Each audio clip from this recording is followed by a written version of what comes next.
शेत मशागतीसाठी वापरण्यात येणाऱ्या ट्रॅक्टर रोटरमध्ये अडकून बालकाचा करुण अंत झाल्याची घटना आज 17 तारखेला सोमवारी दुपारी घडली। याबाबत चांदवड पोलिसांमध्ये ट्रॅक्टर चालकावर मोटर वाहन कायद्याअंतर्गत गुन्हा दाखल करण्यात आला आहे।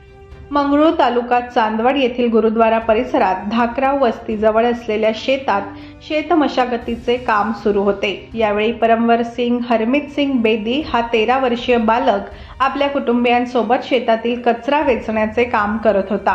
त्याचवेळी ट्रॅक्टर चालक मलकित सिंग बेदी हे ट्रॅक्टर रिव्हर्स घेत असताना परमवीर सिंग हा बालक रोटरमध्ये अडकला व काही क्षणात कमरेपर्यंत रोटर मशीनमध्ये ओढला गेला। त्याला तात्काळ मशीनमधून काढत चांदवड येथील उपजिल्हा रुग्णालयात दाखल केले गेले, मात्र पायाच्या बाजूने कमरेपर्यंतचा भाग रोटरमध्ये फिरला गेला असल्याने अत्यावस्थ अवस्थेत असलेला परमवीर सिंग या बालकाला डॉक्टरांनी तपासून मृत घोषित केले। याबाबत अमरजीत सिंग कुलदीप सिंग बेदी यांच्या फिर्यादीवरून ट्रॅक्टर चालक आरोपी मलकित सिंग कुलदीप सिंग बेदी याच्यावर मोटर वाहन कायदा व इतर कलमान्वये गुन्हा दाखल करण्यात आला आहे।